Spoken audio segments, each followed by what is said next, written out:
झारखंड में परीक्षा व्यवस्था को लेकर छात्रों का आक्रोश अब धरने से आगे बढ़कर सरकार के लिए बड़ी चुनौती बन गया है। छात्र संदिग्ध परीक्षाओं को रद्द करने, गड़बड़ियों की जांच और जिम्मेदार लोगों पर कड़ी कार्रवाई की मांग कर रहे हैं, लेकिन सरकार फैसले के बजाय बातचीत और सुझाव के रास्ते पर है। आंदोलनकारी छात्रों की अब 10 अगस्त को विधानसभा घेराव की तैयारी है। देखिए झारखंड में जारी छात्र आंदोलन पर हमारी खास रिपोर्ट।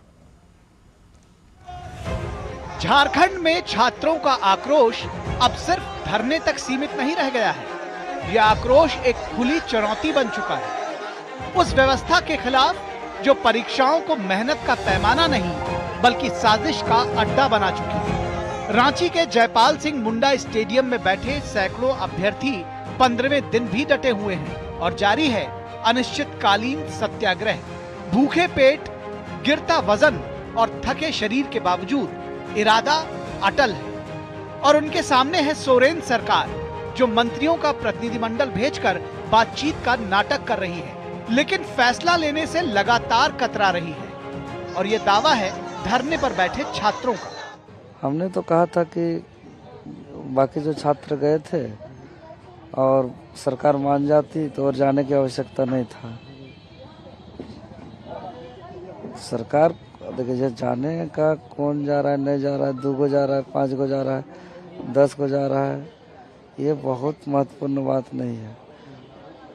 दोनों का मांग सेम है, मांग पूरी होना चाहिए।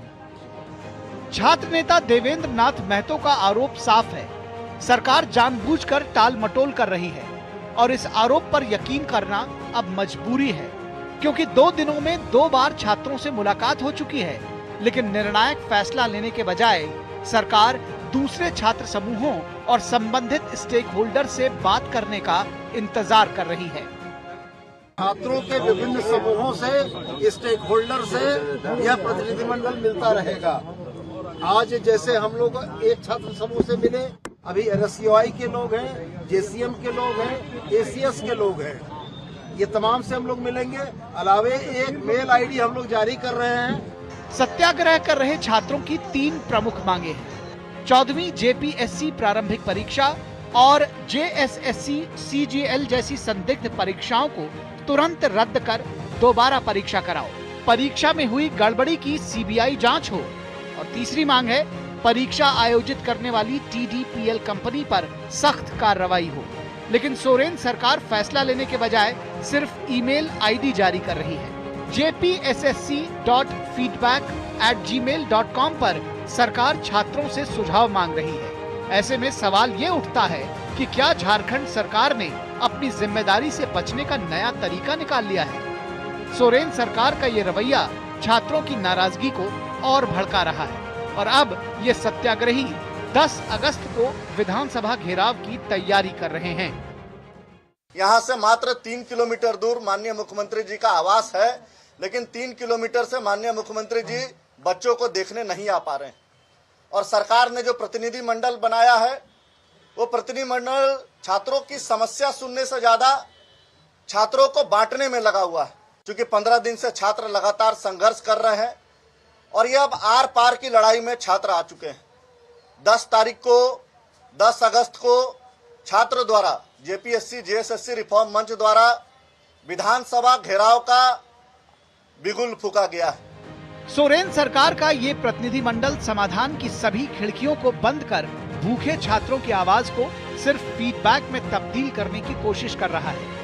ऐसे में छात्र अपनी आवाज विधानसभा तक पहुंचाने की तैयारी कर रहे हैं। झारखंड सरकार दूसरे छात्र समूहों की राय का इंतजार कर रही है, लेकिन जब छात्रों का सबसे बड़ा संगठन अखिल भारतीय विद्यार्थी परिषद सरकार से सवाल करता है तो उनकी आवाज को दबाने की हर मुमकिन कोशिश की जाती है। मैं पूछना चाहता हूं हेमंत सोरेन जी से कि हेमंत सोरेन जी, क्या विद्यार्थी आपको इसीलिए बैठाया था यहाँ पर? राज्य का जो विद्यार्थी था आपको इसीलिए कुर्सी दिया था झारखंड का कि आप लोग हमें अरेस्ट करें और डिटेन करके थाना में ले जाए? हम उन्हें बताना चाहेंगे कि 2029 वो देर नहीं, विद्यार्थी परिषद का हर एक कार्यकर्ता उनको ईंट से ईंट का जवाब देगा। छात्रों की ये नाराजगी हेमंत सोरेन सरकार के खिलाफ है। छात्रों का साफ कहना है कि परीक्षा व्यवस्था में पारदर्शिता कोई उपहार नहीं बल्कि उनका अधिकार है। जब सरकार खुद इस अधिकार की रक्षा करने से इनकार कर दे तो छात्रों का सत्याग्रह सिर्फ विरोध नहीं रह जाता, ये व्यवस्था के खिलाफ एक नैतिक विद्रोह बन जाता है। ऐसे में सोरेन सरकार को समय रहते ठोस कदम उठाने ही होंगे।